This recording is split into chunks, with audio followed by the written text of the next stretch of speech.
الصلاۃ والسلام علیک یا رسول اللہ وعلی آلک واصحابک یا حبیب اللہ۔ الصلاۃ والسلام علیک یا نبی اللہ وعلی آلک واصحابک یا نور اللہ۔ نویت سنت الاعتکاف۔ پیارے آقا مدنی مصطفیٰ صلی اللہ تعالیٰ علیہ وسلم پر درود پاک پڑھنے کے بے شمار فضائل ہیں۔ ارشاد فرمایا کہ کل قیامت کے روز اس کی دہشتوں سے، اس کی دشواریوں سے جلد نجات پانے والا وہ شخص ہوگا جس نے دنیا میں مجھ پر کثرت سے درود شریف پڑھے ہوں گے۔ صلو علی الحبیب تعالی علی محمد صلی اللہ علیہ وسلم۔ تو پیارے اسلامی بھائیوں، ہمارے آقا علیہ الصلوۃ والسلام کے ہم پر بے شمار احسانات ہیں، بلکہ سرکار ہی خود سراپا احسان ہے۔ اللہ تبارک و تعالیٰ نے قرآن مجید میں اپنے محبوب کے لیے ارشاد فرمایا، لقد من اللہ علی المؤمنین اذ بعث فیہم رسولا۔ تحقیق اللہ تعالیٰ نے مومنین پر یہ احسان فرمایا کہ ان میں ایک نبی کو بھیجا۔ تو سرکار تو خود سراپا احسان ہے۔ اعلیٰ حضرت فرماتے ہیں کہ جو نہ بھولا ہم غریبوں کو رضا، یاد اس کی اپنی عادت کیجیے۔ جو ہمیں بھولا ہی نہیں تو ان کو یاد کرنا چاہیے۔ تو یاد کرنے کا بہترین طریقہ درود پاک ہے، اور یہ وہ واحد عمل ہے کہ اللہ تبارک و تعالیٰ بھی اپنے محبوب پہ درود بھیجتا ہے۔ آیت ہے نا، ان اللہ وملائکتہ یصلون علی النبی۔ بے شک اللہ تعالیٰ اور اس کے فرشتے اس غیب بتانے والے نبی پر درود بھیجتے ہیں۔ تو جب اللہ تعالیٰ درود بھیجتا ہے، اس کے فرشتے بھیجتے ہیں، تو میں اور آپ کیوں محروم رہیں؟ تو اس لیے ہمیں بھی چاہیے کہ ہم بھی کثرت سے درود پاک پڑھا کریں۔ روزانہ 313 مرتبہ جو درود پاک پڑھتا ہے اس کا شمار کثرت سے درود پاک پڑھنے والوں میں کیا جاتا ہے۔ اور صلی اللہ علیہ وسلم، صلی اللہ علی محمد، یہ مکمل درود پاک ہے۔ نماز کے لیے آپ آ رہے ہیں، واپس جا رہے ہیں، جاب پر جا رہے ہیں، سفر ہمارا چلتا رہتا ہے۔ اگر آپ اپنی جیب میں ایک چھوٹا سا کاؤنٹر رکھ لیں، میں آپ کو دکھاتا ہوں،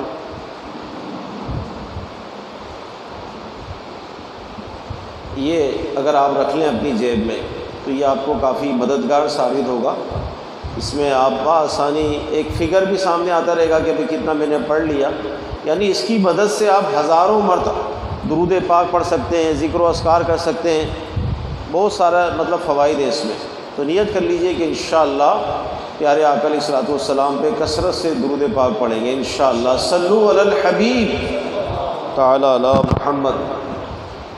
اللہ تبارک و تعالیٰ کا ہم جس قدر بھی شکر ادا کریں اس کا کم ہے کہ اللہ تعالیٰ نے ہمیں ایک بار پھر جیتے جی ماہ رمضان عطا فرمایا، اور اس مبارک مہینے کو ہم نے پایا، اس میں روزے رکھے، تراویح ادا کی، نمازیں پڑھیں، تاک راتیں گزاری، اور آج اس مبارک مہینے کی آخری تاک رات ہے۔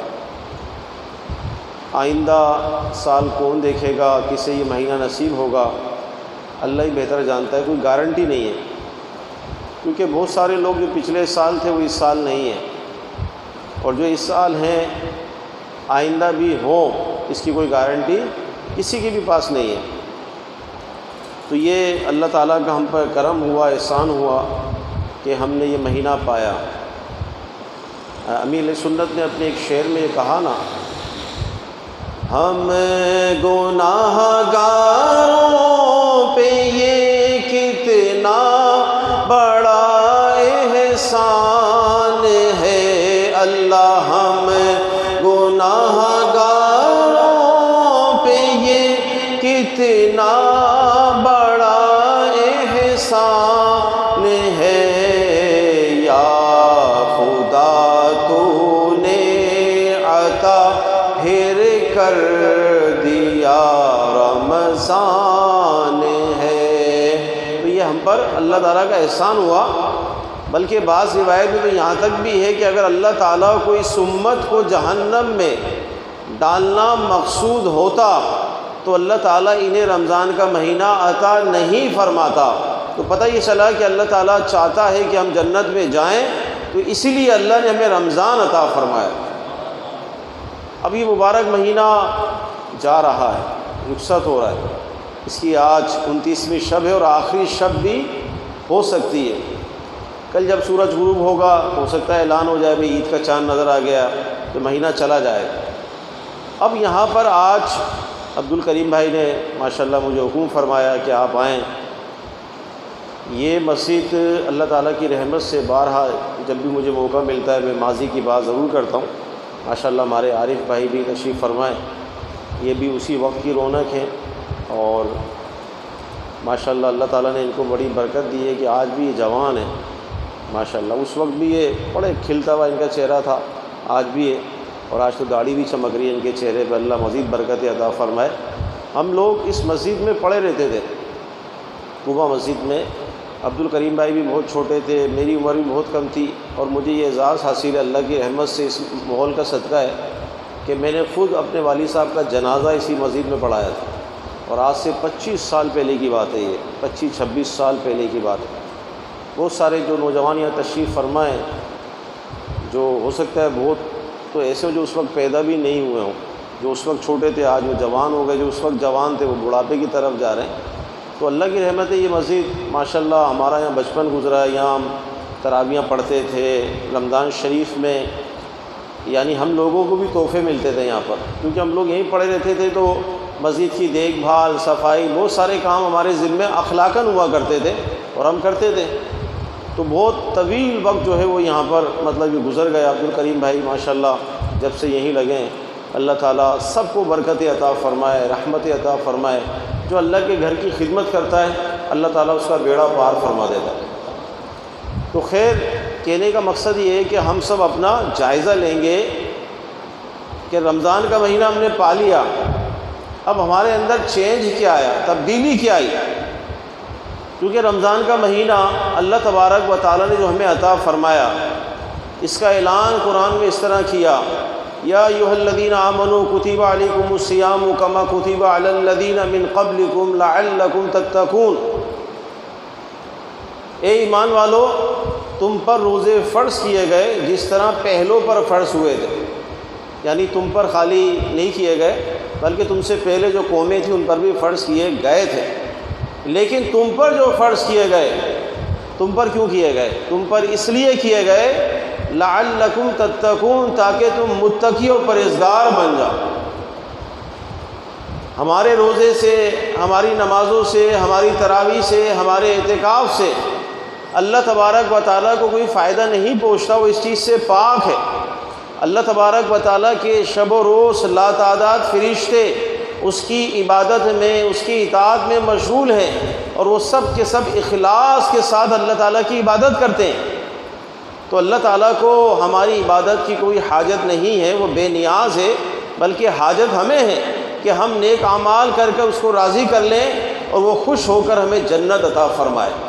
تو اب ہمیں جائزہ یہ لینا ہے کہ اللہ تبارک و تعالیٰ نے ہمیں رمضان کا مہینہ عطا فرمایا، اور اینڈ یہ بیان کیا اس مہینے کا کہ تم پر روزے اس لیے فرض کیے گئے تاکہ تم متقی اور پرہیزگار بن جاؤ۔ تو اب ہم نے یہ سوچنا ہے کہ رمضان کا مہینہ ہم نے پا لیا، اعتکاف کی سعادت بھی پائی، اب یہ مہینہ جا رہا ہے، تو اب ہمارے اندر کیا تبدیلی آئی، کیا ہم نے نیت کی، کیا ہم نے ذہن بنایا کہ اس مہینے کے بعد ہم نے کرنا کیا ہے؟ اب سوال یہ پیدا ہوا کہ تقویٰ ہے کیا؟ کیونکہ جب یہ فرمایا کہ لعلکم تتقون، تم پر روزے اس لیے فرض ہوئے تاکہ تم متقی اور پرہیزگار بن جاؤ، تو اب لعلکم تتقون کا معنی کیا ہے؟ تقویٰ ہے کیا؟ پرہیزگاری ہے کیا؟ ظاہر ہے اس کو دیکھنا پڑے گا نا، جبھی بات مکمل ہماری سمجھ میں آئے گی۔ تو پیارے اسلامی بھائیوں، بزرگوں نے جو تقوی کے بارے میں ارشاد فرمایا، مختلف ڈیفینیشنز جو ارشاد فرمائیں، جو تعریفات بیان فرمائیں، تقویٰ کہتے ہیں اس چیز کو کہ بندہ ہر اس کام کو چھوڑ دے جس میں اللہ تعالیٰ اور اس کے رسول کی ناراضگی ہے۔ تقویٰ نام ہے اس چیز کا کہ بندہ اللہ تعالیٰ اور اس کے رسول کی اطاعت کرے، اس کو تقویٰ کہا گیا۔ اب میں آپ سے ایک سوال کرتا ہوں کہ اللہ تبارک و تعالیٰ نے جو ہم پر فرض کیے ہیں، جو فرائض ہیں، جیسے نماز فرض ہے، حج فرض ہے، زکوٰۃ فرض ہے، رمضان کے روزے فرض ہیں۔ رمضان کے روزے پیارے اسلامی بھائیوں 12 ماہ میں ایک مہینہ۔ زکوٰۃ صاحب نصاب پر، اگر صاحب نصاب مالک نصاب ساری زندگی نہیں ہوتا تو اس پر زکوٰۃ فرض نہیں ہوگی، کوئی گناہ نہیں ہوگا، کیونکہ اس کے بعد اتنا مال ہی نہیں آیا کہ اس پہ زکوٰۃ فرض ہوتی۔ اسی طرح صاحب استطاعت پر حج فرض، اگر اسے حج کی استطاعت نہیں ہے تو زندگی بھر اس پر حج فرض نہیں ہوگا، اگر ہوا تو زندگی میں فقط ایک دفعہ ہوگا۔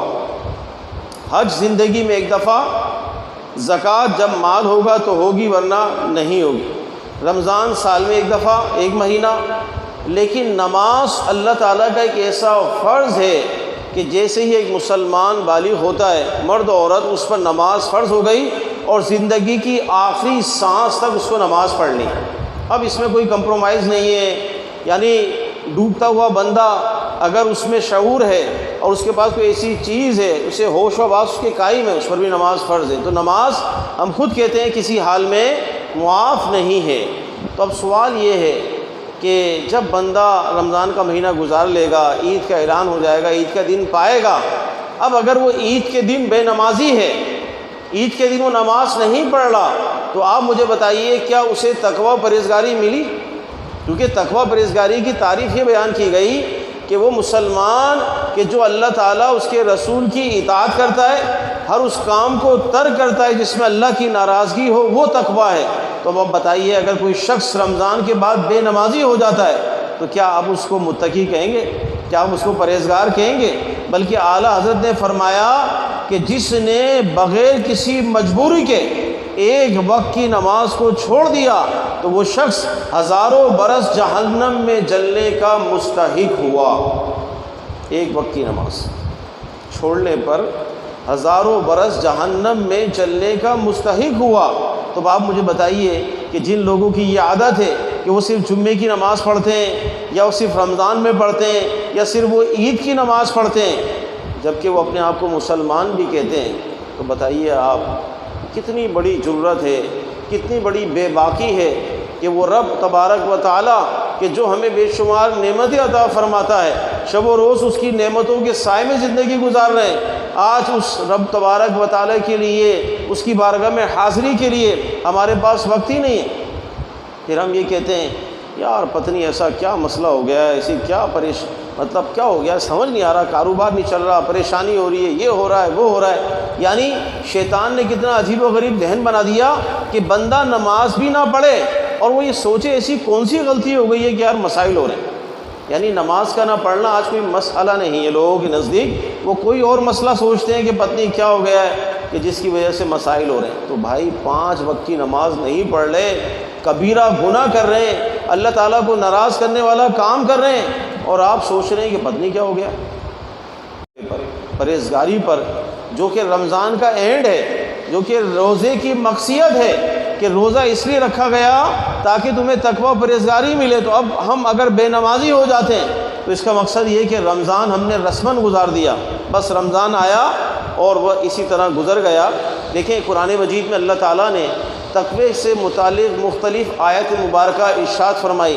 سورہ بقرہ کی ابتدا میں فرمایا ھدی للمتقین، یہ قرآن کیا ہے؟ ذالک الکتاب لا ریب فیہ ھدی للمتقین، کہ وہ کتاب، وہ قرآن کہ جس میں شک کی کوئی جگہ نہیں، ہدایت ہے متقین کے لیے۔ یہاں پر تفسیر کے اندر حضرت علامہ مولانا مفتی نعیم الدین مراد آبادی رحمۃ اللہ تعالیٰ علیہ ایک مثال کے ذریعے سمجھاتے ہیں کہ اس آیت کا مطلب کیا ہے۔ فرمایا کہ جس طرح بارش جب ہوتی ہے، بارش کا مہینہ آ رہا ہے، آپ دیکھیں گے جب بارش ہوتی ہے، مثالیں آپ کراچی سے باہر نکل جائیں، پنجاب چلے جائیں، تو بارش جب ہوگی تو کھیتوں پر بھی ہوگی، پھولوں پر بھی ہوگی، باغات پہ بھی ہوگی، چٹیل میدان پر بھی ہوگی، پتھروں پر بھی ہوگی۔ تو آپ نے فرمایا کہ جب بارش ہوتی ہے تو سب جگہ ہوتی ہے، لیکن اس بارش کا فائدہ کون حاصل کرتا ہے؟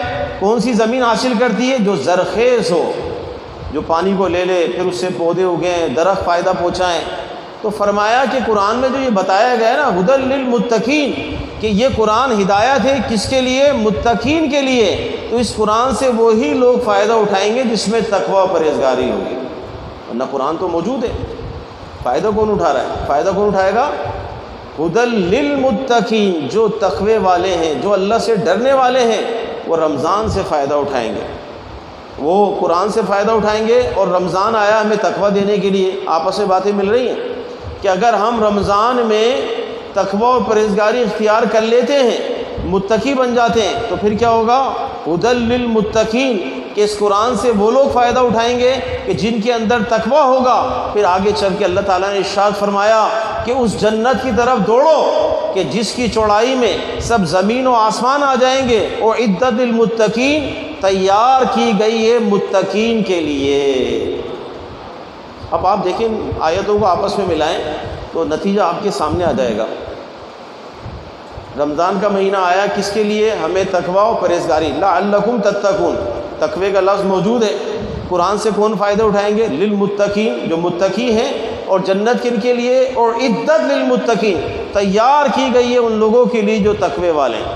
تو پتہ یہ چلا کہ جنت ان لوگوں کو ملے گی جو اللہ اس کے رسول کی اطاعت کرنے والے ہوں گے، جو اللہ تعالیٰ سے ڈرنے والے ہوں گے، جو متقی ہوں گے، جو پرہیزگار ہوں گے۔ اللہ تعالیٰ نے ان کے لیے ختم نہ ہونے والی نعمتیں تیار رکھی ہیں، اور وہ نعمتیں ایسی ہیں کہ جنہیں آج تک نہ کسی آنکھ نے دیکھا، نہ کسی کان نے سنا، نہ کسی کے دل میں اس کا خیال آیا۔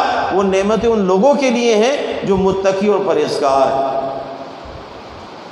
اب رمضان جا رہا ہے تو کیا یہ اچھا ہو کہ میں بھی، آپ بھی، ہم سب اپنا یہ ذہن بنا لیں کہ اللہ یہ تیرا کرم تھا، یہ تیرا احسان تھا، یہ تیری عنایت تھی، تیری رحمت تھی کہ تو نے ہمیں جیتے جی ایک بار پھر رمضان دیا۔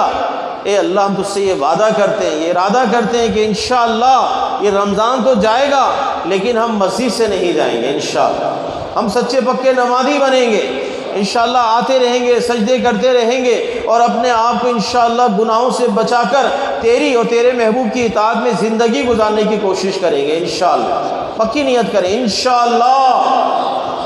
یار اسلامی بھائیوں، دیکھیں زندگی بہت مختصر ہے۔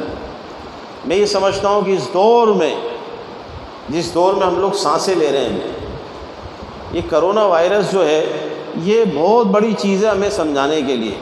مقام عبرت کے حوالے سے اگر بات کی جائے، ویسے تو اللہ تعالیٰ نے خود قرآن میں جگہ جگہ ہمیں دعوت دی ہے کہ اللہ کی کائنات میں غور کرو، عبرت، بہت سارے واقعات بیان کیے، فرمایا کہ اس کے اندر عقل والوں کے لیے عبرت ہے۔ تو خیر، کیونکہ ہم قرآن پڑھتے نہیں ہیں، اس کا ترجمہ پڑھتے نہیں ہیں، تفسیر اس کی پڑھتے نہیں ہیں، حالانکہ اس دور میں دعوت اسلامی نے ہمیں اتنی آسان اردو میں تفسیر لکھ کر دے دی ہے صراط الجنان کے نام سے، اگر ہم پڑھیں نا تو ہمیں بہت ساری باتیں اس قرآن کی پتہ چلیں کہ اس میں کیا ہے۔ خیر، بات یہ ہو رہی ہے کہ اللہ تعالیٰ کتنی قدرت والا ہے، کتنی طاقت والا ہے، اور ہم نعوذ باللہ گناہ کر کر، بے باکی کا اظہار کر کر اس کے غضب کو، اس کے قہر کو دعوت دیتے ہیں۔ ہم پتہ نہیں اپنے آپ کو کیا سمجھتے ہیں، حالانکہ اس کی طاقت کیا ہے؟ ایک کرونا وائرس جو آنکھوں سے نظر نہیں آتا، اس کی طاقت کا عالم یہ ہے کہ پوری دنیا درہم برہم ہے، حالانکہ یہ تو بظاہر کچھ بھی نہیں ہے، آنکھوں سے نظر بھی نہیں آ رہا۔ یہ کیسا لشکر ہے اللہ کا؟ اللہ نے قرآن میں ارشاد فرمایا کہ اللہ تبارک و تعالیٰ کے لشکروں کو سوا اس کے کوئی نہیں جانتا۔ اس کے جو لشکر ہیں اللہ کے سوا کوئی نہیں جانتا، وہ ہیں کہاں، کتنے ہیں، تعداد کتنی، اللہ ہی جانتا ہے۔ اور یہ بعض اوقات اس طرح کے لشکر ظاہر ہو جاتے ہیں جس سے اس کی قدرت کا پتہ چلتا ہے کہ کتنی قدرت والا ہے۔ دیکھیں ابھی بارش ہوگی، ایک دم ہماری مساجد میں، گھروں کے اندر پروانے آ جائیں گے۔ بتائیے اس وقت کہاں ہیں یہ پروانے؟ کہاں چھپے ہوئے؟ لا تعداد آ جائیں گے، نماز پڑھنا آپ کو مشکل ہو جائے گا۔ کہاں سے آتے ہیں یہ اللہ کے لشکر ہیں۔ ابھی پچھلے دنوں آپ نے سنا ہوگا کہ بھئی فصلوں پر ٹڈی دل آ گئے، ان کا حملہ ہو گیا، ٹڈیاں آ گئی ہیں۔ کہاں سے آئی ہیں یہ؟ کہاں چھپی ہوئی ہیں یہ؟ لا تعداد آ جاتی ہیں، 1 منٹ کے اندر پوری فصل کھا جاتی ہیں۔ کہاں سے آتے ہیں لشکر؟ سمندر میں اللہ تبارک و تعالیٰ کی اتنی مخلوق ہے، سائنسی تحقیق کے مطابق ابھی انسان 90% مخلوق تک تو پہنچا ہی نہیں ہے۔ یہ کیا ہے؟ جن تک پہنچا ہے وہ بھی ایسی ہیں کہ عقلیں حیران ہیں، جتنا ہم پورے سال کھاتے ہیں اتنی بڑی بڑی مچھلیاں جو ایک وقت میں اتنا کھاتی ہیں۔ یہ اللہ کے لشکر ہے۔ تو اللہ تبارک و تعالیٰ نے کرونا وائرس کے ذریعے ہمیں بہت کچھ سمجھایا ہے، کچھ دکھایا ہے کہ عقل ابھی بھی ہم لے سکتے ہیں کہ ایک ایسا وائرس جو نظر نہیں آتا، جس کو خوردبین سے دیکھنا پڑے گا تو پتہ چلے گا کیا چیز ہے یہ اپنی شکلیں بھی بدل رہا ہے، اپنی حالت بھی بدل رہا ہے، اپنا کردار بھی بدل رہا ہے، کبھی کچھ تحقیق آتی ہے، کبھی کچھ آتی ہے، سب پریشان ہیں۔ حالانکہ رجوع الی اللہ ہونا چاہیے، بندہ اللہ کی طرف آ جائے، جھک جائے۔ ہمارے آقا امام الانبیاء ہو کر اگر آندھی آتی تو آپ مسجد میں آ جاتے، نماز پڑھتے، آپ سے عرض کیا جاتا ہے یا رسول اللہ آپ ایسا کیوں کر رہے ہیں؟ آپ نے فرمایا کہ مجھے ڈر لگتا ہے کہیں ایسا نہ ہو کہ اس آندھی میں، اس بادل میں اللہ کا عذاب ہو۔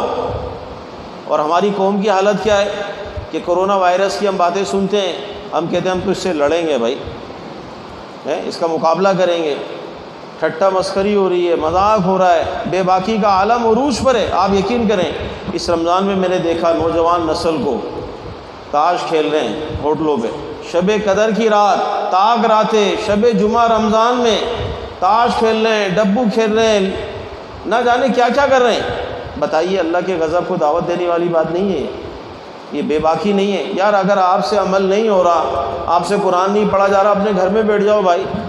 آپ سر عام لوگوں کے سامنے، یعنی جو بزرگ یہاں تشریف فرمایا، آپ کو یاد ہوگا کہ ماضی میں رمضان کا بڑا ادب ہوا کرتا تھا، ہوٹلیں بند ہوتی تھیں اور اس طرح کے گناہوں کے اڈے بھی بند ہو جاتے تھے، یار نہیں رمضان کا مہینہ اللہ اللہ کرنا چاہیے۔ اب تو اتنی بے باکی ہو گئی ہے، حالانکہ اس سال تو عمل عروج پر ہونا چاہیے تھا ہمارا کہ یار اللہ تعالیٰ کی طرف سے یہ آزمائشیں آ رہی ہیں، بلائیں آ رہی ہیں، ہم سب صحیح ہو جائیں، رجوع کریں، قرآن پڑھیں، تلاوت کریں، دعائیں مانگیں، لیکن ہم اپنا سینہ تان کے کھڑے ہوئے کہ کوئی مسئلہ نہیں ہے، دیکھ لیں گے بھائی۔ کیا دیکھیں گے ہم لوگ؟ کیا مطلب کیا طاقت ہے ہماری؟ ذرا سی ہوا میں اسپیڈ بڑھ جائے نا تو یہ بڑے بڑے سائن بورڈ، عمارتیں، درخت گر جاتے ہیں اگر تھوڑی سی ہوا کی اسپیڈ بڑھ جائے۔ بارش پچھلے سال ہوئی تھی، کیا حال تھا کراچی کا آپ مجھے بتائیے؟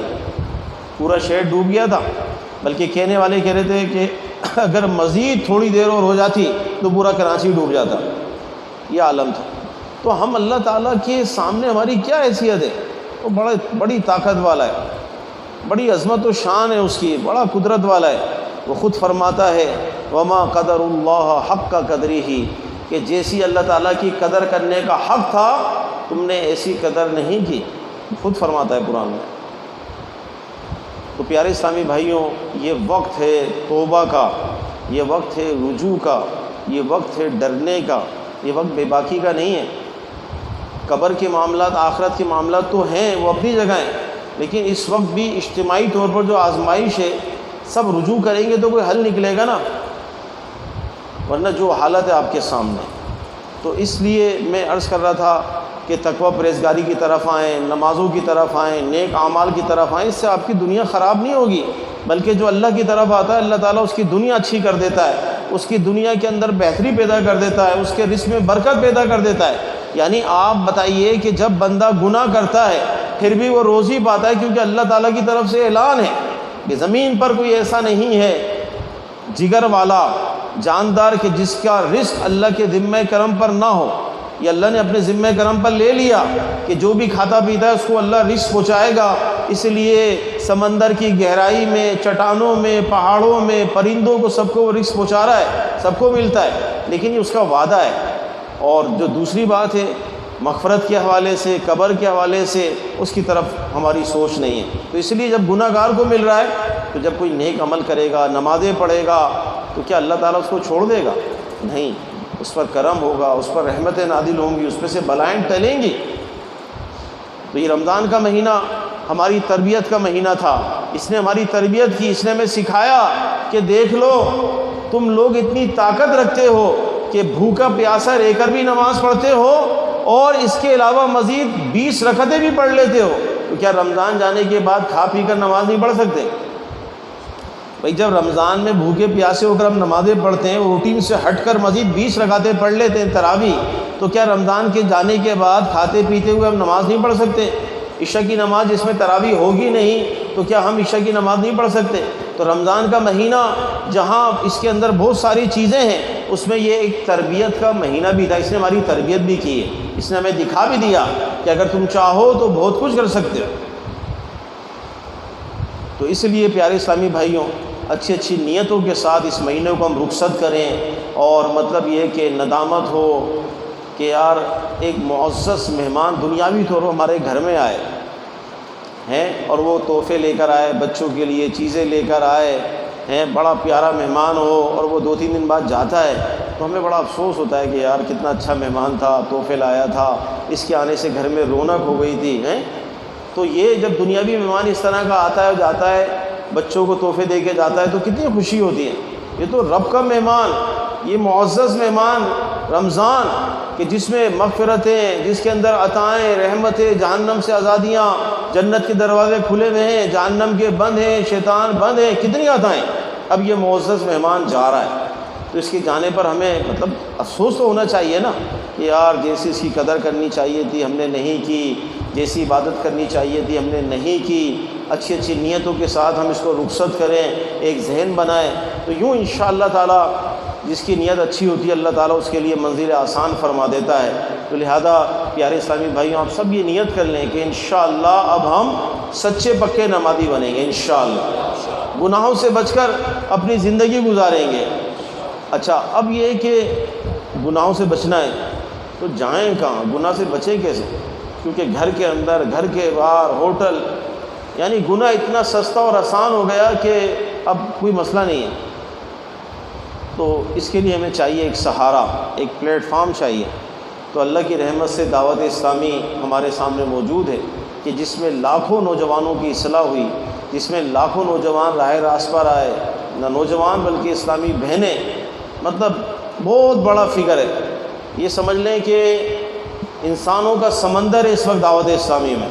اب ظاہر ہے وہ ایسی صورت نہیں ہے کہ ہم سب کو جمع ایک جگہ کر لیں، ورنہ بہت بڑی تعداد ہے اس وقت دعوت اسلامی میں دنیا بھر میں کہ جو نیک بن رہی ہے، پرہیزگار بن رہی ہے، جو اپنی آخرت کی تیاری کر رہی ہے، عالم بن رہے ہیں، مفتی بن رہے ہیں، حافظ بن رہے ہیں، قاری بن رہے ہیں، مبلغ بن رہے ہیں۔ دنیا کا معاملہ بھی چل رہا ہے، ساتھ ساتھ الحمدللہ ان کا دین کا بھی معاملہ چل رہا ہے۔ تو دعوت اسلامی ہمارے لیے اس وقت بہت بڑی نعمت ہے اور بہت زبردست پلیٹ فارم ہے اپنے ایمان کی حفاظت کے لیے، اپنے عقائد کی حفاظت کے لیے، اپنے اعمال کی حفاظت کے لیے، عشق رسول کے لیے، اللہ کی اطاعت کے لیے۔ دعوت اسلامی ہمارے لیے بہت بڑی نعمت ہے، کیونکہ یاد رکھیں کہ قرآن مجید میں خود اللہ نے ارشاد فرمایا ہے کونوا مع الصادقین، اچھوں کے ساتھ ہو جاؤ، نیک لوگوں کے ساتھ ہو جاؤ۔ اسی طرح سرکار نے ارشاد فرمایا، حدیث کا مفہوم ہے کہ مرد جو ہوتا ہے، انسان جو ہوتا ہے، وہ اپنے دوست کے دین پر ہوتا ہے، تو وہ یہ دیکھے کہ کس سے دوستی کر رہا ہے۔ تو لہذا دوستی کا ہونا، صحبت کا ہونا معاشرے میں پایا جاتا ہے، لیکن یہ ہمیں دیکھنا ہے کہ ہم کس کے ساتھ اٹھ رہے ہیں، کس کے ساتھ بیٹھ رہے ہیں۔ یہ ہمیں نمازی بنائے گا یا مذاق اڑا کر جو نماز ہے وہ بھی لے جائے گا، یہ ہمیں دیکھنا ہے نا۔ تو الحمدللہ دعوت اسلامی والوں کی ایک اچھی صحبت ہے، ایک اچھا ماحول ہے۔ تو انشاءاللہ اس ماحول میں آپ رہیں گے تو انشاءاللہ اس سے آپ کی دنیا ڈسٹرب نہیں ہوگی۔ بعض اوقات یہ شیطانی وسوسہ ہوتا ہے کہ جیسے بہت سے اعتکاف والے ہوتے ہیں نا ہمارے، کیونکہ ہمارے تجربات ہیں، یہ اعتکاف میں بڑی اچھی اچھی نیتیں کرتے ہیں، انشاءاللہ داڑھی بھی رکھیں گے، نمازیں بھی پڑھیں گے، اجتماع میں بھی جائیں گے۔ آپ جیسی چاند رات کو اس کا دوست باہر ملے گا نا، وہ مارے گا اس کے اوپر فائد، ارے ملا بنے گا، کیا ہو گیا بھائی، بس ٹھیک ہے نا، رمضان گیا بس پڑھ لی نا نمازیں، اب دیکھیں گے، ابھی وہاں چل رہا ہے، یہ تو کرونا وائرس کی وجہ سے سب بند ہے، ورنہ مسجدیں ویران ہو جاتی ہیں چاند رات کو، بازار آباد ہو جاتے ہیں۔ ابھی آپ یقین کریں، میرا موسیٰ کالونی میں بیان تھا، تو میں کریم آباد سے آ رہا تھا تو کافی رش لگا ہوا نا، تو میں سمجھا کہ یار اللہ خیر کرے، کوئی ڈکیتی تو نہیں ہو گئی، کیا مسئلہ ہے، یہ اتنی عورتیں یہ سب، تو پتہ چلا یہ ایسے ہی آئے ہوئے، یہ ایسے ہی آئے ہوئے یہاں پر، کریم آباد کی مارکیٹ بند پڑی ہوئی ہے اور آئے ہوئے، تو بھائی کیا کر رہے ہو یہاں پر آ کے؟ یار تاک رات ہے، اپنے گھر جائیں، قرآن پڑھیں، مسجد میں جائیں۔ میں ڈر گیا کہ یار یہ کوئی حادثہ تو نہیں ہو گیا، ایکسیڈنٹ ہو گیا ہو یا کوئی مسئلہ ہو گیا ہو، بازار بند ہے، قوم پہنچی ہوئی ہے۔ اب بتائیے یہ حالت ہے، یہ عقل کام کر رہی ہے لوگوں کی، کیا کتنا عجیب، سمجھ نہیں آ رہا۔ تاک رات ہے، رمضان کی آخری گھڑیاں ہیں، مارکیٹ بند ہے، موٹر سائیکلوں پہ بیٹھے ہوئے وہاں پر، کیا کر رہے ہیں بھائی، ایسی آئے ہوئے۔ اب بتائیے یہ حالت ہے، کیا کیسے مطلب معاملہ درست ہوگا، کیا ہوگا؟ تو یہ میں آپ کو بتانا چاہ رہا ہوں کہ ابھی بند ہے جب یہ حال ہے، اگر کھلی ہوئی ہوتی مارکیٹ تو کیا حال ہوتا آپ تصور نہیں کر سکتے۔ اتنی مطلب خریداری 10 روپے کی نہیں کرنی ہوتی، پوری رات گھومیں گے ادھر ادھر، عجیب مطلب بہت برا معاملہ ہے۔ اللہ تعالیٰ عافیت فرمائے، ہمارے حال پر رحم فرمائے۔ دیکھیں اللہ تعالیٰ کی طرف سے ہمارے پاس کوئی سند نہیں ہے۔ آدمی کے پاس سند ہو نا، کوئی اس کے پاس لکھا ہو پیپر ہو تو چلیں آدمی کو موقع مل جائے۔ موت آئے گی اچانک آئے گی، بچے کو بھی آتی ہے، جوان کو بھی آتی ہے، بوڑھے کو بھی آتی ہے، سب کو آتی ہے۔ ہمارے سامنے سب کچھ ہو رہا ہے معاشرے میں، اچانک آتی ہے۔ تو اس لیے کوئی طے نہیں ہے کہ ہر آدمی بوڑھا ہوگا تاکہ اسے وقت مل جائے، کوئی طے نہیں ہے۔ جوان موتیں کتنی ہوتی ہیں ہمارے معاشرے میں، آپ کے سامنے آئے واٹس ایپ میں آئے دن کلپ آ رہے ہوتے ہیں، موٹر سائیکل کے ہاتھ سے یہ ٹرک کے نیچے آ گیا، ٹرالر کے نیچے آ گیا، ریس لگا رہے تھے اندر چلے گئے، ٹائر کے اندر نہیں آتے۔ بتائیے کتنے حادثات ہوتے ہیں دنیا میں۔ لیکن یہ حادثات اگر ہوتے ہیں اور ہم تک یہ خبریں پہنچتی ہیں تو ہمارے لیے عبرت ہے نا اس میں، کہ یار یہ گیا، اس کی سانسیں بند ہو گئیں لیکن میری سانسیں چل رہی ہیں، مجھے موقع مل گیا ہے تو میں کچھ کر لوں نا اپنی آخرت کے لیے۔ لیکن شاید یہ خبریں دیکھ دیکھ کر سن کر ہمارے دل بھی پک گئے، وہ اثر نہیں ہوتا دل پر۔ ورنہ ماضی میں ایک دور ایسا گزرا ہے کہ جنازے کے اندر یہ پتہ نہیں چلتا تھا کہ اس جنازے کا وارث کون ہے، بھائی اس کا گھر والا سب روتے تھے، سب کی آنکھوں میں آنسو ہوا کرتے تھے، پتہ چل جاتا، یعنی یہ تمیز نہیں ہو پاتی تھی کہ یار ہم تعزیت کس سے کریں، اس کا گھر والا کون ہے، کیونکہ سب فکر آخرت موت اور قبر کے حوالے سے غمگین ہوا کرتے تھے۔ آج پتہ چل جاتا ہے کیونکہ موبائل ہے، دوسرے لوگ موبائل میں لگے ہوئے ہوتے ہیں، وہ اس مطلب باتوں میں لگے ہوئے ہوتے ہیں، جس کا ہوتا ہے وہی ہو رہا ہوتا ہے بیچارہ، پتہ چل جاتا ہے یار یہی بندہ ہے بھائی، گھر کے چند افراد ہو رہے ہوتے، کیونکہ وہ خبریں سن کر وہ ساری مطلب عجیب کیفیات ہو گئی ہماری۔ اللہ تعالیٰ ہمارے حال پر رحم فرمائے۔ یہ رمضان جو ہم نے پایا، اللہ تعالیٰ ہمیں اس کی برکت عطا فرمائے۔ تو میں اپنے بیان کا اینڈ اس پر کر رہا تھا کہ اچھی صحبت بہت ضروری ہے، ورنہ آپ یقین کریں عقیدے کا مسئلہ، ایمان کا مسئلہ، سوشل میڈیا نے جو تباہی مچائی ہوئی ہے نا اس وقت، اسلام پر اعتراضات عجیب، یہ ایک الگ موضوع ہے، اگر اس کو چھیڑیں ابھی بہت بری حالت ہے۔ تو اس وقت بہت نازک دور سے اور فتنوں کے دور سے ہم گزر رہے ہیں۔ اس وقت یہ فتنوں کا دور ہے، عروج پر ہے معاملہ، صحابہ پہ اعتراضات اور پتہ عجیب مطلب معاملہ ہے۔ تو اس لیے اللہ کی رحمت سے دعوت اسلامی کا یہ مدنی ماحول مل گیا، جہاں پر اللہ اس کے رسول کا ادب، احترام، صحابہ کا احترام، اولیاء کرام کا احترام، اہل بیت کا احترام، ماشاءاللہ مدینہ ہے۔ تو سب نیت کر لیں کہ انشاءاللہ ہم دعوت اسلامی سے بھی وابستہ رہیں گے انشاءاللہ۔ اس کے اجتماع میں جائیں، اس کے مدنی قافلوں میں سفر کریں۔ دیکھیں میں نے اپنی مثال دی تھی، عبدالکریم بھائی بیٹھے ہیں، ہم لوگوں کی لائف میں 40 پلس ہو گیا، یہ بھی شاید 40 تک پہنچ رہے ہوں گے، تو وقت گزر گیا نا ابھی ہمارا بھی، کیا مطلب ہماری دنیا کو کیا نقصان پہنچا، بلکہ اگر میں یہ کہوں کہ اللہ تعالیٰ کی رحمت سے، اس کے کرم سے، اس ماحول کی برکت سے، دین کے کام کی برکت سے میں اپنی فیملی میں سب سے اچھا ہوں تو غلط نہیں ہوگا۔ اس ماحول کی برکت سے اللہ کی رحمت ہے۔ میں نے یہ بات تو پہلے کر دی نا آپ کو کہ جب ہم اللہ اس کے رسول کی طرف آئیں گے تو ہمیں چھوڑ دے گا وہ، مطلب کیسے عقل میں آئے گی یہ بات، یعنی دنیا بے باکی کا مظاہرہ کرے، اللہ تعالیٰ انہیں بھی رزق عطا فرمائے، اور جو اللہ کے دربار میں آئے، سر جھکائے، رجوع کرے تو اللہ تعالیٰ اس کو محروم کرے گا؟ نہیں، ایسا نہیں ہوتا، وہ رحمت عطا فرماتا ہے اور بڑی اس کی عطائیں ہوتی ہیں۔ تو یہ کہ وقت گزر جاتا ہے، یہ شیطانی وسوسے ہوتے ہیں جو رکاوٹ بنتے ہیں، نہیں یوں ہوگا، یہ ہوگا، اس کا کیا ہوگا، اس کا کیا ہوگا، یہ ہو جائے گا، وہ ہو جائے گا، اندر ایک ہول پیدا کر دیتا ہے شیطان۔ تو اس لیے شیطان کے وسوسے میں نہ آئیں، اچھی صحبت کو اختیار کر لیں، انشاءاللہ تعالیٰ دنیا بھی اچھی ہوگی، آخرت بھی اچھی ہوگی انشاءاللہ۔ قبر میں جب جائیں گے، حضرت عمر نے سرکار کی بارگاہ میں عرض کی، یا رسول اللہ جب ہم قبر میں جائیں گے تو ہماری عقل سلامت ہوگی؟ سرکار نے فرمایا ہاں عقل سلامت ہوگی۔ تو پھر آپ نے عرض کی کہ اب مسئلہ نہیں ہے، اب مسئلہ نہیں ہے، اب میں جواب دے دوں گا منکر نکیر۔ مقصد یہ ہے کہ جب آدمی دنیا میں اللہ اس کے رسول کا نام لے گا، نمازیں پڑھے گا، ایمان کے تحفظ کے حوالے سے متفکر ہوگا، تو قبر میں اس کی عقل جب کام کرے گی تو بتا دے گا نا کہ میرا رب اللہ ہے، میرا دین اسلام ہے، یہ سرکار ہے۔ کیونکہ 24 گھنٹے اس کے دماغ میں یہ باتیں گھوم رہی ہیں۔ آپ نے دیکھا ہوگا کہ نمازی لوگ جب آپ ان سے ٹائم پوچھیں تو وہ بولیں گے یار ظہر کے بعد ملوں گا میں آپ کو۔ ان کی زبان پر نماز چل رہی ہوتی، رات کو عشاء کے بعد انشاءاللہ ملاقات کرتے ہیں، یار عصر کے بعد ملیں گے۔ ان کی ٹائمنگ نماز سے چل رہی ہوتی ہے، اور جو نمازی نہیں ہوتے وہ گھڑی کا ٹائم دے ہوتے ہیں، 8 بجے ملیں گے، 9 بجے ملیں گے۔ ہم لوگ جب سوتے ہیں تو الحمدللہ فجر کی نماز کا الارم لگاتے ہیں، اور جو بے نمازی ہوتے ہیں وہ 8 بجے کا لگاتے ہیں، 9 بجے کا لگاتے ہیں، کیونکہ ان کے سسٹم میں فجر کی نماز داخل ہی نہیں ہوتی۔ اور کتنی عجیب بات ہے کہ مسلمانوں کے محلے میں مسجد ہو اور فجر کے اندر ویران ہو، فجر میں سب گھر پہ اور مسجد خالی، ایک صف بھی مشکل۔ اب بتائیے رحمتیں کہاں سے آئیں گی، برکتیں کہاں سے آئیں گی؟ کہ بے نمازیوں کا ہجوم ہوگا تو اللہ کا قہر اور غضب۔ دعوت یہ نا جو کھل کر اعلان ہے، سخت کبیرہ گناہ ہے نماز کا قضا کرنا، سخت کبیرہ گناہ، اتنا سخت گناہ ہے کہ میں آپ کو بتا نہیں سکتا کہ کتنا بڑا گناہ ہے نماز کا قضا کرنا، لیکن لوگ ہنس کر کر رہے ہیں نا بھائی۔ تو خیر دعوت اسلامی الحمدللہ ہماری اصلاح کر رہی ہے، ہمیں بتا رہی ہے، سمجھا رہی ہے۔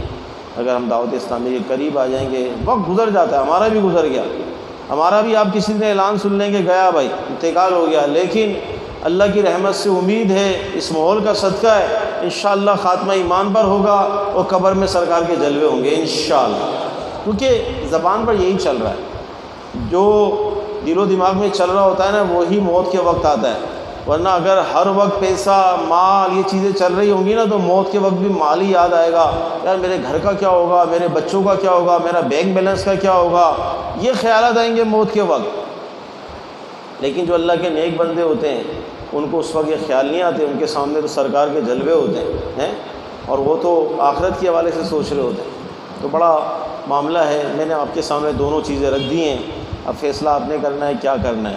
انشاءاللہ نیک بنیں گے، پرہیزگار بنیں گے، نمازی بنیں گے، دنیا میں بھی برکتیں ہیں، آخرت میں بھی برکتیں ہیں۔ اور اگر منہ پھیرتے ہیں، اگر ہم منہ پھیرتے ہیں ان باتوں سے تو ہمارا اپنا نصیب ہے۔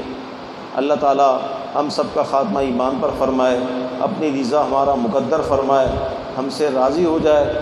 یہ مبارک مہینہ جو ہمیں رخصت کر کے جا رہا ہے یہ ہم سے راضی ہو کر جائے، ہم سے خوش ہو کر جائے، کیونکہ روایت کے مفہوم کے مطابق یہ بھی کل قیامت کے دن شفاعت کرنے والا بنے گا، یہ بتائے گا اے اللہ یہ روزے رکھتا تھا، یہ تراویح پڑھتا تھا، میں نے اس کو دن میں بھوکا رکھا تھا، یہ شفاعت کرنے والا بنے گا۔ تو جس نے رمضان میں یہ سب کچھ کیا ہوگا انشاءاللہ اس کا بیڑا پار ہوگا، اور اللہ تعالیٰ رمضان کا صدقہ ہم سب کو حقیقی متقی اور پرہیزگار بنائے۔